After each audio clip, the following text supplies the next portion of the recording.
Welcome to the Andrea Kaye Show. She's blonde, 5'2", and 107 pounds of dynamite in a dress. Here she is, Andrea Kaye.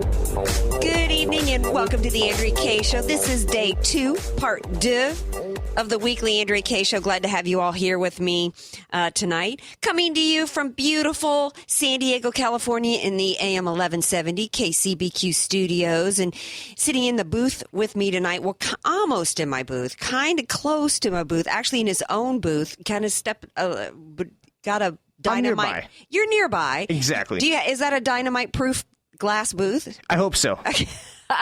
That's Paul. You all know Paul. In addition to being a great board op and great engineer and producer, he's also my boots on the ground sports reportage. So if I've got a few minutes coming up later in the show, bless Dylan's heart. He was sick yesterday, but when I tossed it to him regarding the NFL, he dropped the ball on that one. And he said to me later, he's like, Paul's your guy. Yeah, he NFL. fumbled. He fumbled. So hopefully I'll have a few minutes to squeeze in a little bit later to chat with Paul, because we didn't really do the playoffs the justice that it deserved yesterday. We talked a lot yesterday in last night's show about American values, and which was really part of a firestorm that was created with Cruz and Trump. By the way, lots of different ways to be a part of the show. I count so much on your feedback to me in terms of topics and ideas and just comments and suggestions. Follow me on Twitter at Andrea Kaye Show. Friend me on Facebook, like my fan page, as well as there's a comments page on my website, which is AndreaKayeShow.com. So I appreciate all the comments and suggestions and support there. I think that that's one of America's values, that we are part of a community. We care about each other in this country. We want to help support each other. And I am still haunted, in talking about American values, I am still haunted by the movie 13 Hours that I saw over the weekend. And I cannot think of a more moving tribute to American values than seeing that story played out on screen with these heroes literally defying orders to fulfill the most sacred value. I don't know if sacred's the right word, but it was all about self-sacrifice, literally being willing to give up their lives for a fellow American. It didn't matter that they were not even in America. Those were fellow American citizens. And when you look back in this country, like the Greatest Generation or World War II, or any of the hotspots or wars that we've faced around this country, even wars here on our own soil, the American spirit and the American value, love of country is so deep that these men, for strangers, these men literally, they not only went to help try to save the lives of fellow Americans, they actually defied orders to do so. That movie still haunts me. And I actually reached out to some of the real heroes, a couple of which have not come forward. We still don't really know anything about Jack Silva and who he was. It was very different. I had seen them in some interviews prior to seeing the movie. Very different seeing them last night. And that movie haunts me. And I hope it not only haunts Hillary Clinton and Barack Obama in their personal lives throughout the rest of their lives. I hope it haunts them while they're in prison, because that's really where they need to be. They intentionally left those Americans there to die. I saw interviews with people coming out of the movies. It absolutely should be. We are a couple of weeks away from Iowa, and we have from Breitbart, we have Matthew Boyle, who's going to be calling in from Iowa and give us a little update on that coming up in the show.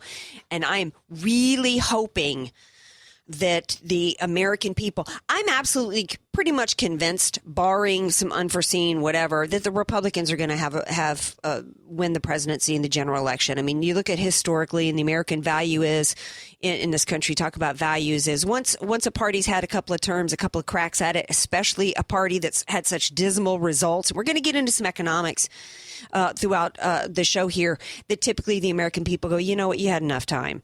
But I still want Hillary Clinton, even if she never does a perp walk, even if Barack Obama never does a perp walk, I want their careers to be completely damaged, if not completely destroyed, It's not enough that Hillary Clinton not become president.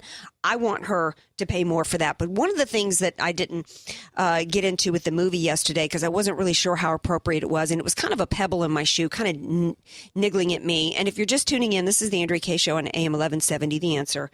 One of the scenes that bothered me so bad in the movie, and I apologize if I am, revealing anything here, spoiler alert, but there was a scene at the end where women, Libyan local women and Muslim women came forward to the dead sons, brothers, etc., men, after they had killed Americans in a terrorist attack, and the women are crying and wailing.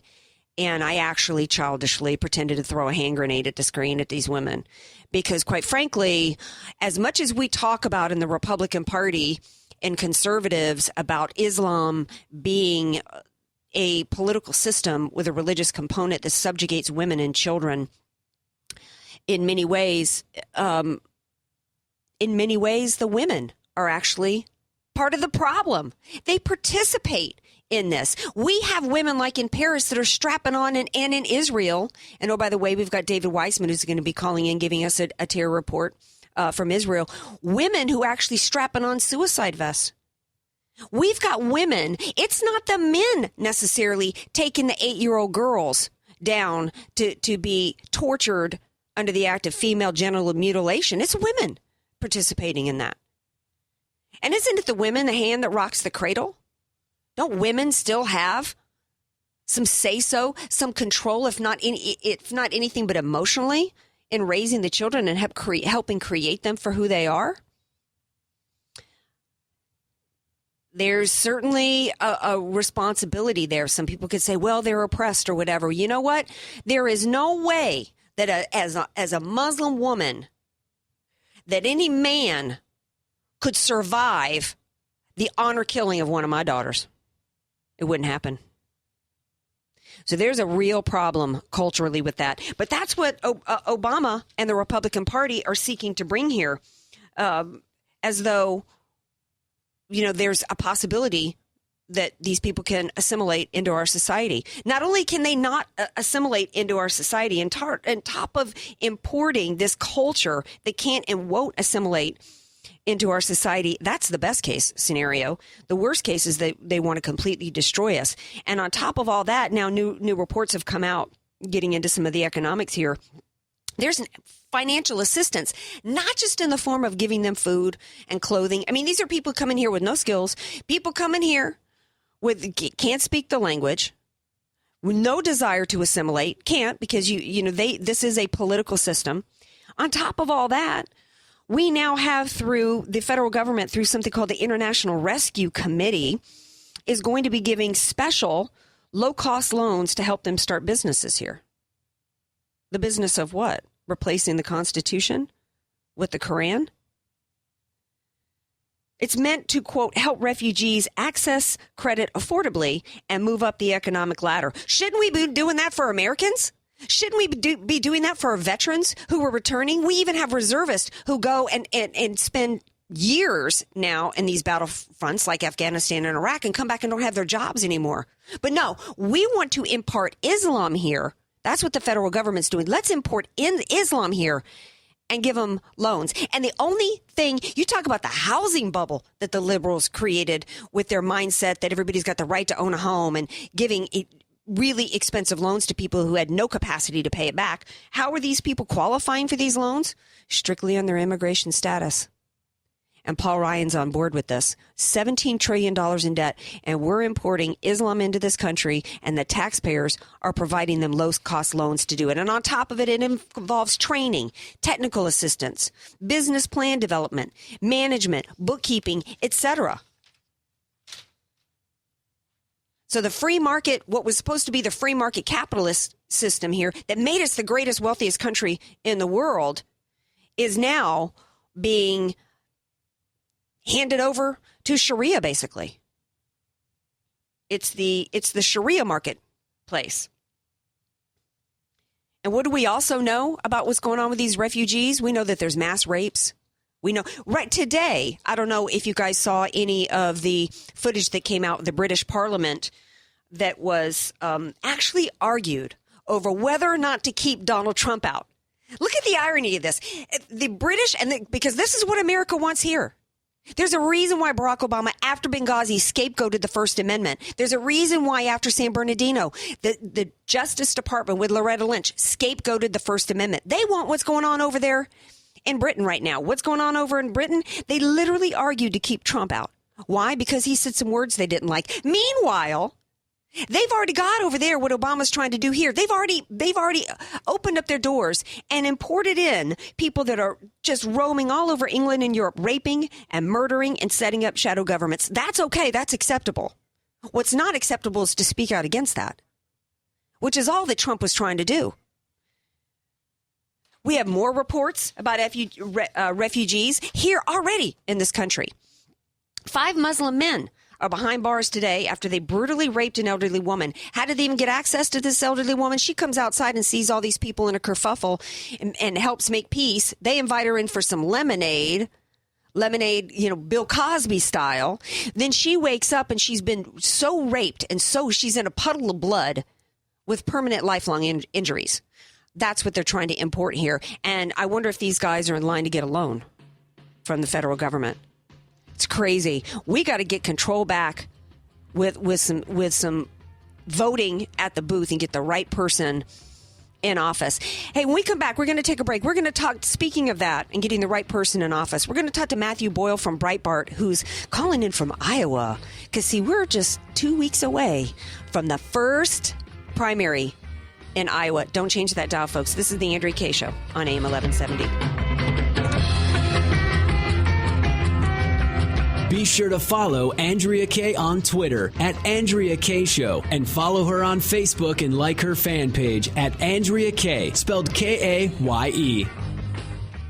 Want to start living better, longer? Levita Compounding Pharmacy can help. Proudly improving the lives of over 10,000 patients, preparing personalized medications with the highest care, quality, and safety. Voted Union Tribune's best local pharmacy, Levita specializes in bioidentical hormones, prescription skincare, transdermal pain creams, and more. Let us help you find the path to living better, longer. Visit us at levitarx.com or call 866-507-1990. I'm Nicole Donnelly, and for over 20 years, I've owned and managed Miramar Kitchen and Bath with one goal in mind, to offer great service and great value. Just listen to what our customers are saying. Service was excellent. Easy process, start to finish. We are really happy with our new bathroom. We've already talked to them about redoing our kitchen. They have our complete trust. Call Miramar Kitchen and Bath, 858-271-8434, or visit my showroom, just 1/2 block off Miramar Road on Commerce Avenue. Contractors license 657-333. Miramar Kitchen and Bath. Convenient, home-style recipes, and unique menu favorites. Sombrero, your place for San Diego-style Mexican food. Roll tacos, California burritos, and don't forget your salsa. Sombrero Mexican food. We get it, too. You're listening to The Andrea Kaye Show on AM 1170, The Answer. Welcome back to The Andrea Kaye Show. Glad to have you all here with me tonight. Hey, that song reminds me, we're going to be doing a little Hollywood segment coming up here. You know, I don't have Della B with me today. Y'all know I had Della on last night. But we're going to there's more controversy coming out of Hollywood than just the movie 13 Hours. We're going to talk about that a little bit coming up. That song reminded me of that because Stallone won a Golden Globe for Creed. Trying to connect the dots here. Hey, before the break, we were talking about we got to get the right person in as president here because we have just gone completely mentally, financially, economically off the rails in this country. As I was talking about Benghazi and the refugees being flooded here and all of that. And so I'm pleased to be able to bring to you all, calling in from Iowa, to help us break down what's happening in the election process. In the Iowa caucus is coming up in just 2 weeks, is none other than Matthew Boyle from Breitbart. Hey, Matthew, thanks for calling in the Andrea Kaye Show. Not a problem. Thanks for having me. Hey, I'm especially grateful because in Iowa, you know, this is the time of the year to where all the candidates and all the reporters are busy at the fair, you know, trying to sample the latest deep fried tuna salad sandwich or whatever. So thank you for taking the time to Yeah, no, it's exciting times here in Iowa. This morning, the family of legendary actor John Wayne just endorsed Donald Trump for president.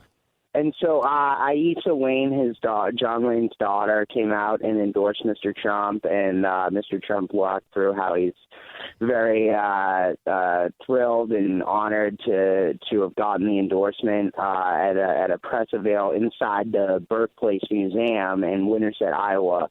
With John Wayne's daughter there, and she said that if John Wayne were still with us today, he obviously passed away back in 1979.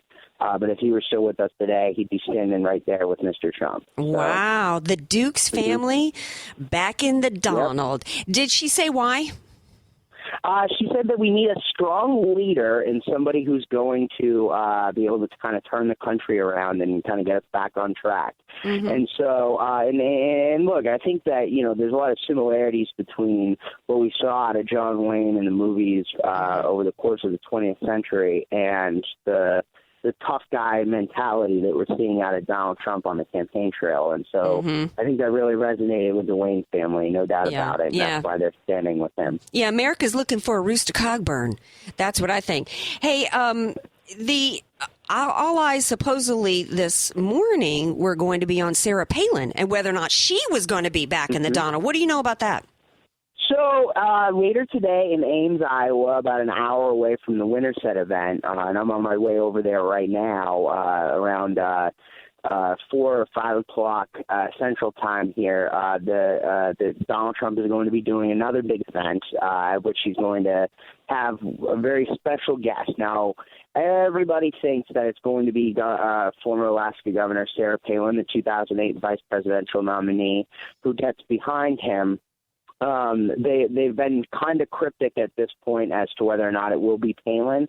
Mr. Trump was asked about it this morning at this press conference at the John Wayne birthplace, and he laid out that he says, first off, nobody knows who it's going to be, but he likes Sarah Palin a lot. And meanwhile, we're seeing from Trump's chief competition, Senator Ted Cruz, who's also, the two of them are kind of atop the field right now, not just in Iowa, here, but all across the country, in New Hampshire and South Carolina, and pretty much every single state. Those two guys are running away with this thing. But the Cruz campaign was out trying to preempt the whole Palin thing, saying that if she does end up going through with an endorsement of Donald Trump later today, that it would be a blow to her credibility. And so I don't know if that's going to fly, too well. And then in response just now, Sarah Palin posted on her Twitter account a tweet and a link to one of her daughter Bristol's blog, questioning whether or not that kind of activity by Cruz's campaign is why people don't like him. And, well, I mean, he's kind of feeding Trump's comments yesterday, which is he's nasty. I mean, why is she, come on. Didn't the Republican Party learn anything from the attacks on Sarah Palin before? Why go there, Cruz? How is all of this Cruz and Trump battling between the two of them? How is that playing out in Iowa? These are very conservative people, typically referred to as the most evangelical of any of the electorate. How is this whole battle between these two? How is it playing out? How did they perceive it? I just got back from South Carolina, too, so I was just in South Carolina yesterday, just got to Iowa last night. And so talking to grassroots people on the ground in both places, which are two of the most conservative states in America, one of the things you hear is that people like both Trump and Cruz. They're both strong leaders. They've both done amazing things for the conservative movement, but they don't like the personal sniping back and forth. Mm-hmm. They do like the competition between the two of them, and we have to expect that out of candidates for the nomination for the Republican nomination for the presidency, and eventually in a general election. But they don't like the personal back and forth stuff that we've seen over the past week or so. And so if Sarah Palin does end up coming forward and endorsing Donald Trump later today, as many people expect that she will, that I think it's going to be hard for that personal stuff to continue between Cruz and Trump. I think Cruz is going to have to kind of drop the personal stuff, even though Trump has done it too. But again, one of the things you hear from the base is that they want to unite behind a conservative to take down the Washington Republican establishment and then take down the Democrats in the general election. Well, Cruz was considered to be one of the most brilliant men in Washington, and really, he kind of damaged that for me when he went after Trump in the first place with the whole New York values things and all that. There has not been anybody who, since this whole thing started, who has successfully attacked Trump. Did he not learn from Bush? It just does not work for whatever reason. Well, I mean, come on, Cruz. The graveyard of failed Republican presidential campaigns in 2016 is littered with the victims of Donald Trump. Exactly. And I mean, look, Rick Perry, Scott Walker, Bobby Jindal. We could go. I mean, the guy. Lindsey Graham. Every single one of the candidates. George Pataki. Every single one of the candidates who has dropped out so far has done so after failing to attack Donald Trump. Again, many of the candidates who are still in are suffering because of it. Look, Rand Paul is a really good guy. So is Ted Cruz. Both of those guys have done a lot for this country in the United States Senate. After Rand went hard after Trump, he saw a significant decline in the polls. Mm-hmm. So it's not like conservatives are immune from it either. People are flocking to Donald Trump because in many ways getting back to what happened this morning, he represents a John Wayne of politics. Right. People want a strong man. They want their own. Trump may be a bully, but he's our bully. He's America's bully. And that's what people think. Well, I think people also. Well, yeah. I mean, I think that many people look and say, you know what? When we need a bully now because we're dealing with bullies. Didn't we all learn when we were in the 7th or 8th grade that when you're dealing with a bully, the response is the only thing that you can do is punch them back in the nose. McCain didn't punch back in the nose. Romney didn't punch back in the nose, and we lost. That's one reason why Trump is resonating. But in the end, does Iowa really matter? Because didn't Santorum and Huckabee both win Iowa in the past? Why is this even critical? I think it could end up mattering this time around. I think here's the interesting thing, right? The two guys that have a shot at winning Iowa, and look, I don't profess to have a crystal ball, so I don't want to say I know what's going to happen one way or the other. Dang it, because I wanted you to tell me. Okay. But, I mean, the two guys that seem to have the best shot right now, about 13, 14 days from the caucuses, are Ted Cruz and Donald Trump. No doubt about it. Both of them are in prime position here in Iowa, and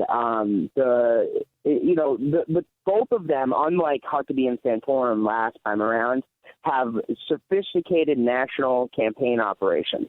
Mm-hmm. So they have the resources to take this thing deep into the election. So a win in Iowa for Trump or for Cruz would be something that really sets them on a path of momentum that could really shape the later states in a way that Iowa hasn't been in the past, when candidates would go all in Iowa and then they might be able to pull out a caucus victory, but they didn't have any staff or funding or resources anywhere else. Both Cruz and Trump are well organized nationwide and in all the states, and especially in the next states after Iowa. So if either one of them pulls it off here, then the question is, will they pull it off in New Hampshire? And then will they pull it off in South Carolina? Right. And so if anybody really puts together a good mixture of two of those first three states, of Iowa, New Hampshire, and South Carolina, a win in two of those first three, they usually end up going on to become the nominee. Now, again, this is a year that's different than in everything politically. Mm-hmm. So who knows? Maybe somebody wins all three of them and doesn't get their nomination. Right. This is the Andrea Kaye Show, and we're talking to Matthew Boyle from Breitbart. Talking about New Hampshire. Well, before I go into New Hampshire and whether or not Christie is a dark horse, in Iowa with Hillary and Sanders, please tell me that you think, I'm not one of these people that predicts that she's ever going to do a perp walk and, ever see repercussions for anything that's been done. But I would love to think for Benghazi as well as other with the emails. I would love to think that the people of Iowa right now have gone to see that movie 13 Hours, and there ain't no way they're going to vote for her.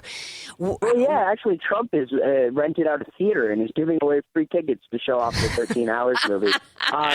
Genius! Here in Iowa, and so that's going on as we speak. But as for Hillary, I mean, Bernie Sanders the campaign for Bernie Sanders is real.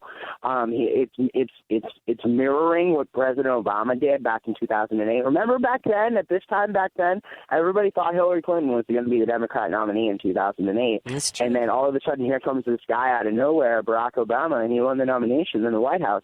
I think it's foolish to underestimate Bernie Sanders. The mainstream media has been doing their best to protect Hillary. I mean, did you see that latest debate they did on Sunday night? They did it after Americans watched 2 football games in the playoffs. Right. And people weren't, and it was very late on Sunday night, and it was before a holiday weekend. People weren't paying attention. They've been doing this over and over again. The DNC has been purposely hiding Hillary Clinton to try to protect her from serious questions and from serious scrutiny. Right. And I watched a little bit of the debate before Real Housewives of Atlanta came on, and then I had to turn on something more intelligent.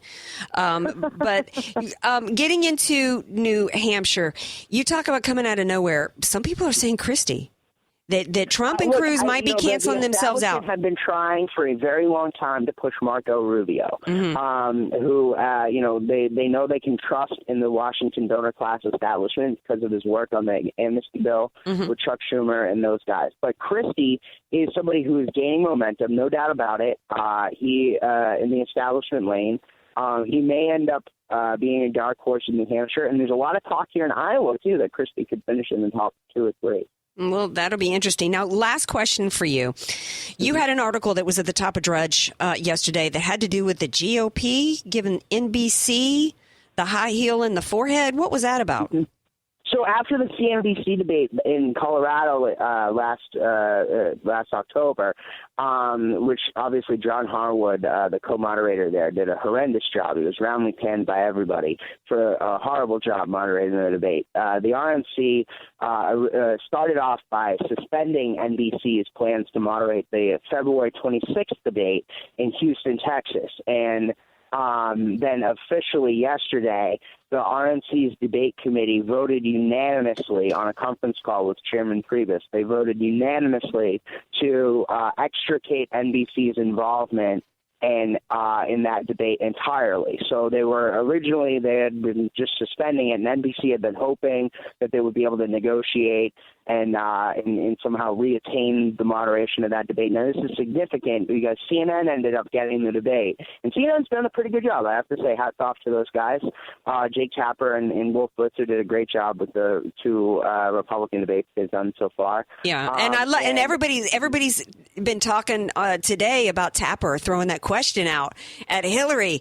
Has she been investigated yet by the FBI? Ooh, if she could have Vince Fostered him right then and there, she would have. She was not happy. And NBC is going to lose a lot of money because of this. So this is a very significant deal because with the amount of viewers that are tuning into presidential debates, especially that late in the cycle, there are millions and millions of people, and that's tons of ad revenue for whichever network moderates it. So this is a big move by the Republican Party against the mainstream media. A little late because after development. Right, because after 2012, what they should have done when Candy Crowley planted that evidence at the crime scene with that, they should have boycotted CNN at that point and her dopey State of the Union. And totally Stephanopoulos. They still shouldn't be going on ABC. And NBC deserves too, because the little bit that I watched of that debate Sunday night with Lester Holt, I mean, come on. I got a half chocolate lab, half Shar-Pei that could have come up with better questions and sharper questions for those candidates than Holt did Sunday night. I mean, it was ridiculous. The GOP should be boycotting NBC just because of the way that they kowtowed to the Democrats. I mean, ridiculous. And again, the whole effort is designed to protect Hillary. They ended the debate 7 minutes early because she clearly couldn't handle continuing. Because she doesn't have the energy. Trump's right. That giant bathroom break right in the middle. Right. Remember they came back from commercial and then they went to analysis. I mean, did they ever do that for the Republicans? Are you kidding me? No way. They go out of their way to protect Hillary Clinton and the Democrats. Right. It's obvious, and they deserve to be punished for it. And so good for the RNC for doing what they did. Awesome. Well, good for you taking the time to call in the Andrea Kaye Show today. Matthew Boyle from Breitbart, thank you so much. Any last thought, any hot article you're working on today you want to share? Well, I would just say keep an eye on what's going to happen in Ames, Iowa later tonight with the big endorsement for Donald Trump. I think this could be a game changer. Awesome. We'll see. All right. Well, thanks so much for calling. Momentum shifter. All right. Enjoy Iowa. Thank you, Matthew Boyle. All right. We're going to take a quick break. We come back. We got more on the other side of the break. This is the Andrea Kaye Show on AM 1170. The Answer.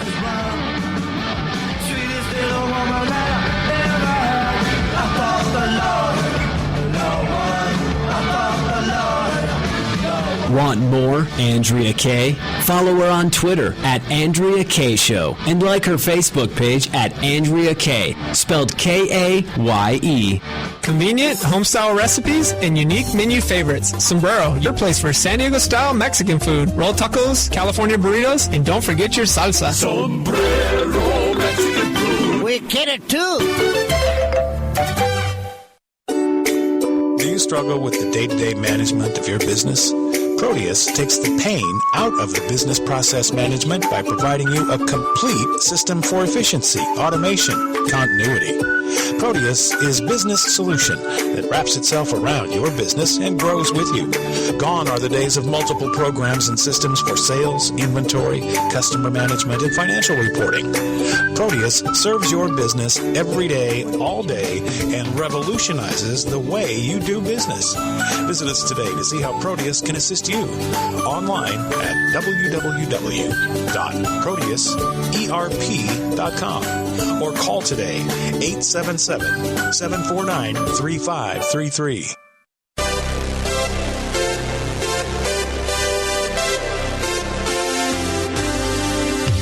Fresh Healthy Vending, the nation's largest healthy vending company, is looking for locations in this area to place its latest innovation.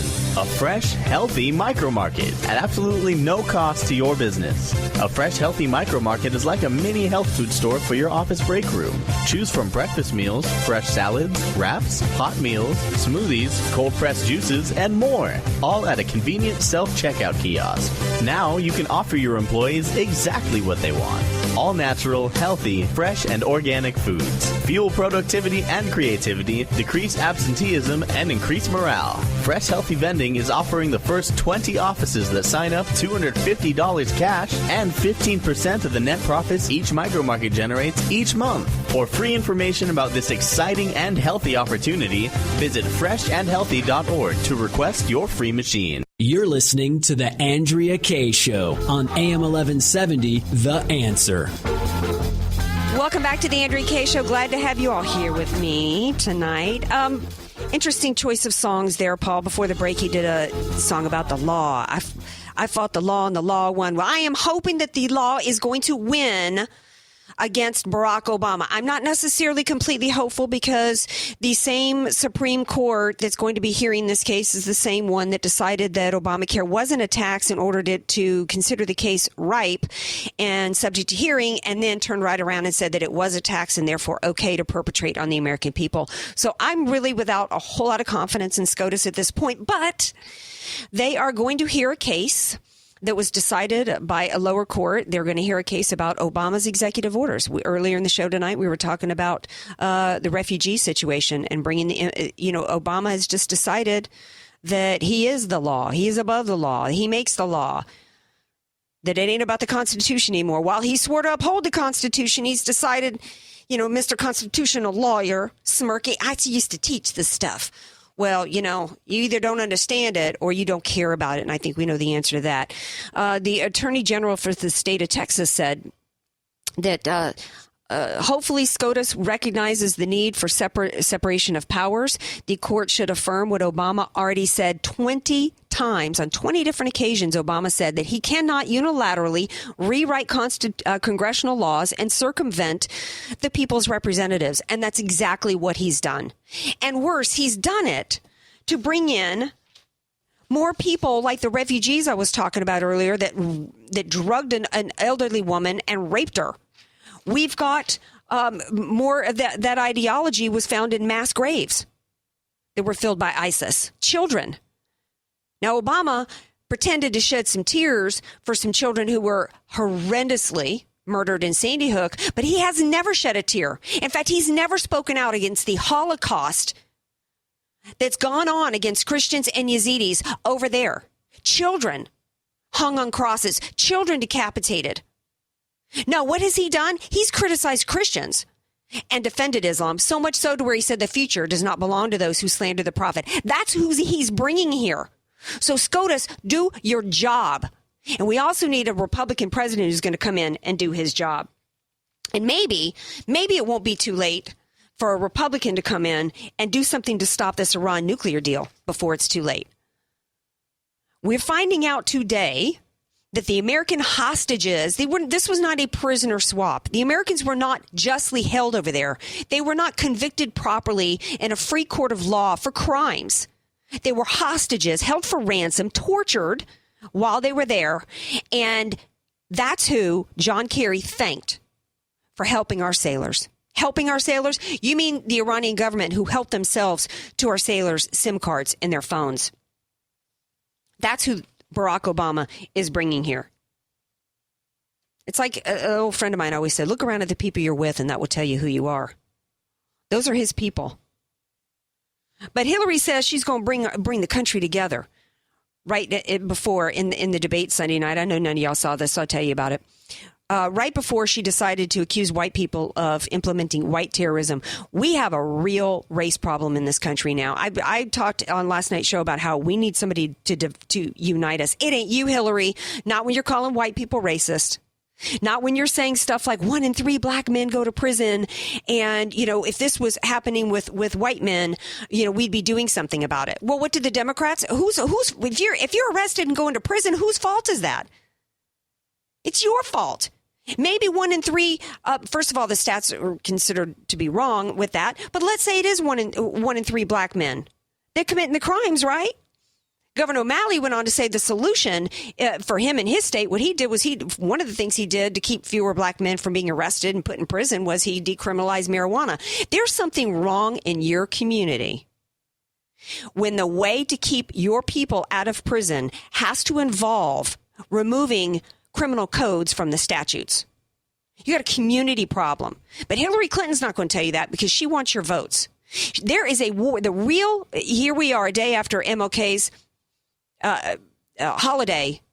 And what we have going on here is we are a systemic racist country at this point. But in many ways, it's towards white people fed with that kind of stuff from Hillary Clinton.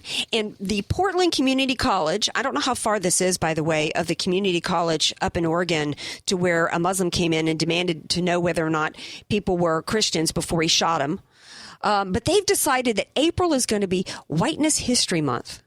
Now, this isn't like Black History Month where, it's all about celebrating people who made great contributions to our society and the world, like Martin Luther King.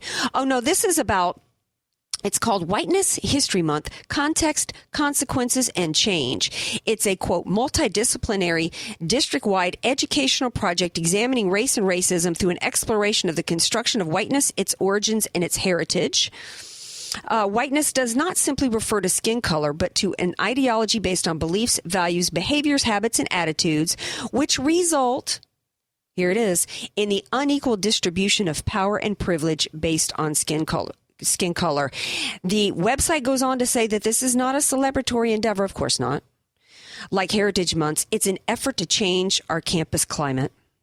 They go on to explain that it's a strategy within higher education that promotes multicultural education and equity. How do you promote equity when you're telling one class of people, you're bad, you're the problem of all of society, everything wrong in society that's going on with any minority or anybody who is a different shade of a skin color than you, you're the bad people. How was that promoting tragedy? By trivializing one race, by fostering hate between different races. And oh, by the way, I don't even believe in the concept of races. What is a race? Because somebody's skin is a little... my coloring is completely different from my blood sister. Does that make us a different race? or somebody from a different race because their ancestors come from a different country. Well, here in America, whose didn't come from a different country? You're demonizing white people in the name of equality? You're demonizing one race under the guise of stopping having race being marginalized? It doesn't even make sense. This article goes on to say that the concept of whiteness, this Whiteness History Month, the concept of whiteness allows those who are socially deemed white, as though somebody gets to decide what color you are. I guess, see, this is liberalism to where Bruce Jenner can decide he's a woman and Rachel Dolezal can decide she's black. To the socially deemed white to accrue benefits, but those benefits are accrued at the expense of people of color, namely in how people of color are systemically and prejudicially denied equal access to those material benefits. How have I ever kept a black person from any kind of material benefit? No, actually, it was when I was a political science major and a sophomore in college, in which my mother, who worked at a federal government agency and knew people at every different government agency in New Orleans, we were told white kids do not get summer jobs in New Orleans. Those go to the black kids. Affirmative action is systemic racism and discrimination against white people. That's what's really going on here. I was born to two Marines, no money, anything I have in my life, I got in spite of the fact that I had odds stacked against me. I didn't cry about it. And I'm not going to apologize for being white now. But remember who started all this? The guy who was going to be the great uniter, Barack Obama, who said in his book, "White man's greed runs a world in need." Well, we've got a world in need. We've also got a world in crisis right now with radical Islam everywhere. And Barack Obama's anti-white mentality, his anti-American mentality, has led to just economically and militarily neuter America while emboldening radical Islam around the world. And who sits over there to suffer the most? Israel. Supposed to be our greatest ally. On the phone with me today, right now, is David Weissman. All my Facebook friends out there know David. He's doing me the honor of calling in from Israel today. He actually wrote a really interesting letter to Bibi. Now, y'all know, I've had the biggest crush on Bibi for many years now. And like many Americans, I was basically just raised to just have just unconditional respect and admiration for Bibi, that he's absolutely doing everything he can to keep his people safe. We used to think that way in America. We used to think that our government officials were absolutely doing everything to keep us safe. Now we realize, the truth of what's going on in our government. And David actually wrote an interesting letter, an open letter to Bibi. Hey, David, welcome back to the show. Hi, how are you? Good, thanks. So you wrote a letter to Bibi, and my questions for you are why, and what do you want him to do? Okay, well, why? I wrote the letter because I am angry, heartbroken. Every time I see a report of black people getting murdered, wounded, like from soldiers to a mother to fathers to children of all ages. And I'm wondering, why is there not more being done? All right. So what do you want him to do then? Well, for starters, we can stop releasing terrorists that have been captured. We've had terrorists that got released because they are on a hunger strike. That's ridiculous. That's ridiculous. Yes, it is. Could you, as a citizen over there, commit a crime against a fellow Israeli and then just decide not to eat when you're in jail and get released? No, of course not. You also need to start holding Abbas accountable for all incitement that he caused, as well as Hamas and Fatah.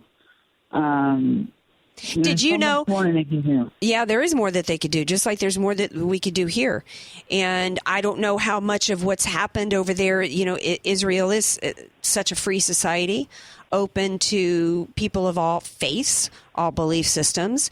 And in some ways, it seems to me as though because Jews just love freedom so much because of what's happened to them, that so many seem to just losing kind of sight of the reality of the threats. Am I wrong? No, you're absolutely correct. And actually, I saw an article.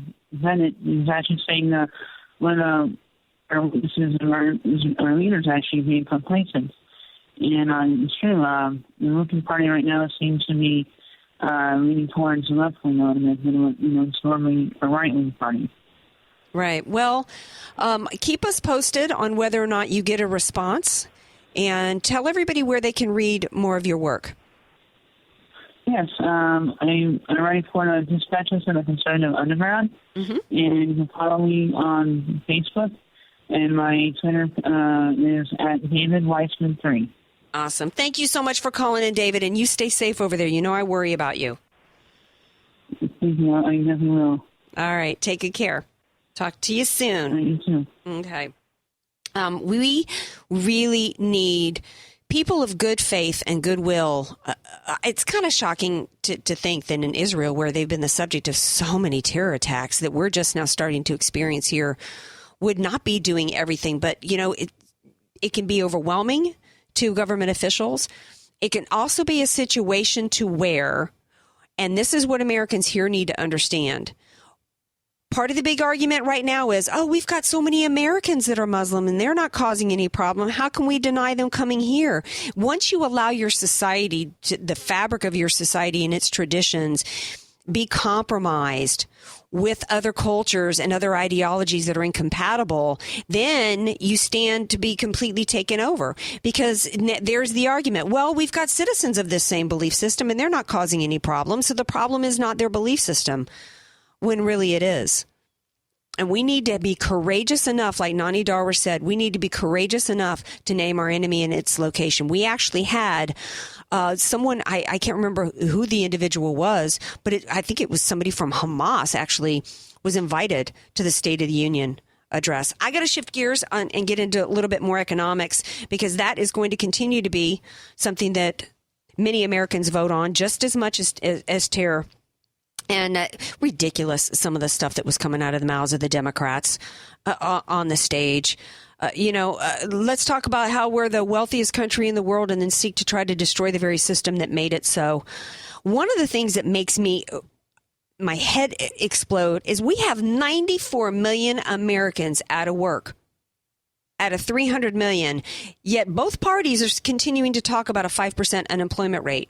I don't know what kind of Common Core math they're using, but 94 million out of 300 million is not 5%. And what is the number one thing that's causing? Well, there's more than one thing that's causing the unemployment rate. You've got incredible regulations that are coming down. I think we had the gal from New Orleans on recently, who's the business merger gal. I think she said there was 80,000 pages of regulations. Complete government control is stifling innovation, which is an incredible American value. I read off some of the inventions that were created here in America. It's because of this phenomenal system that unleashed the American spirit and the American value of innovation and entrepreneurship that made us the wealthiest country in the world. And people like Bernie Sanders and Hillary Clinton and Barack Obama have made it their mission to destroy it. And one of the ways that they're trying to destroy it is not only through regulations, which, oh, by the way, is part of the reason why Walmart is closing over 150 stores, impacting 10,000 employees, is Obamacare. Here's something that the Republican Party is talking about, how it's broken. They're going to repeal it and replace it, but they're not saying why they're repealing it. They're not giving clear details as to why it's broken, what that means. What does broken mean? Give hard figures to it. Give somebody something that they can hold in their hands to understand why it's broken, and then tell them what you're going to replace it with. Great article in Forbes that I read. 5-page article, but I'm just going to give you a couple of the highlights. In Sunday's debate, Hillary Clinton said that the Affordable Care Act, Obamacare, quote, is one of the greatest accomplishments of President Obama, of the Democrat Party, and of our country. Only if the complete destruction of our healthcare system and 1/6 of our economy is your idea of success. A study has found that Obamacare's mandate to require employer plans to cover young adults dependent up to age 26. See, so much of liberalism is about control, and you've got to infantilize the population to get control. So hence the age 26. I mean, my mother had 3 children by 26. Has reduced worker wages by an average of $1,200 a year. So while they're yammering on about equal pay and we gotta force businesses to pay a higher wage, their own policies are directly causing wages to go down. Why has the Republican Party not quoted this? $1,200 a year. On top of it, in 2014, American taxpayers effectively paid about $6,000 for each person who became newly covered due to Obamacare. So, and the end result of all these under 26 people, how many of them ended up who were not covered before getting covered 3%? So 2.3 million young adults. So this article goes on to say, basically, why hasn't the Republican Party put it out there and said, this doesn't even make sense? The net adverse impact on wages is costing, depending on what you do for a living and how old you are, anywhere from $1,200 to $1,600 a year, and costing taxpayers $6,000 per person. And that there's no way, had the Obama administration come forth and been honest with the American people, that anybody would have ever voted for it. Oh, you got to pass it to see what's in it. Well, we know what's in it. And the Republican Party is not being clear about it. This article says here, and I quote, imagine if Congress had been presented with an honest assessment of the trade-off. We've got a swell idea to provide 3.2% of 19 to 25-year-olds with coverage. It won't cost the taxpayers a dime. Not true there. But it will result in all workers having lower wages of about $1,200 a year. All workers. How many members of Congress would have voted for it? Why has not a Republican? They're in Iowa right now. Even Trump isn't putting it quite like this. The article goes on to say, you would imagine that all sides of the aisle would agree it's worth something to provide coverage to the uninsured, but $6,000 a year?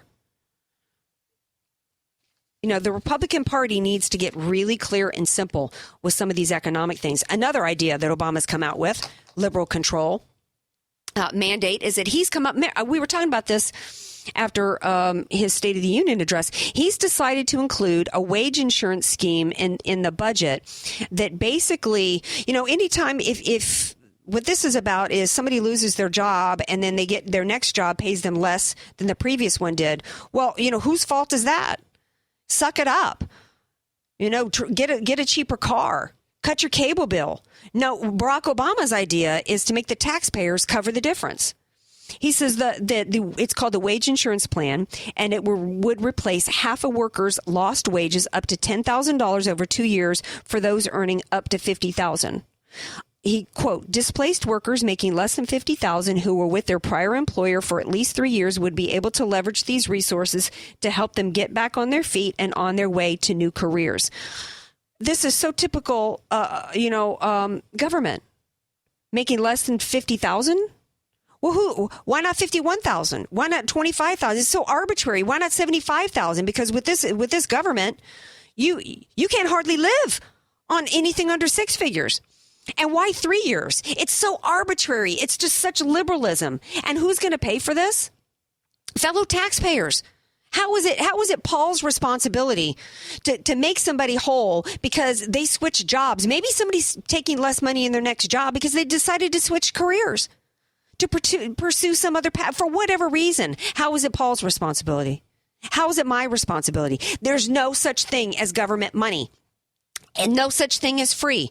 The Republican Party needs to speak up and be honest with the American people about that. This article goes on to say, among many problems with this would serve as a disincentive for employers to pay good wages to new employees because they can know that the government or fellow taxpayers are going to make up the difference. It serves as a disincentive to workers to boost their productivity. It puts the government in control of everybody's income levels, which is what they want. It's all about control and ensuring that everyone makes whatever the government decides they should make rather than being determined by the market value.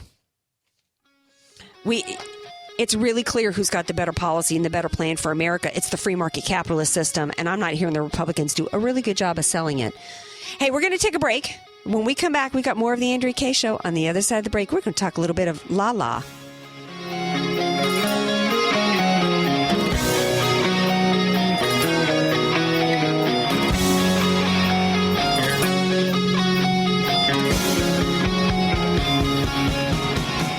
Be sure to follow Andrea Kaye on Twitter at Andrea Kaye Show and follow her on Facebook and like her fan page at Andrea Kaye, spelled Kaye. Want to start living better, longer? Levita Compounding Pharmacy can help. Proudly improving the lives of over 10,000 patients, preparing personalized medications with the highest care, quality, and safety. Voted Union Tribune's best local pharmacy, Levita specializes in bioidentical hormones, prescription skincare, transdermal pain creams, and more. Let us help you find the path to living better, longer. Visit us at levitarx.com or call 866-507-1990.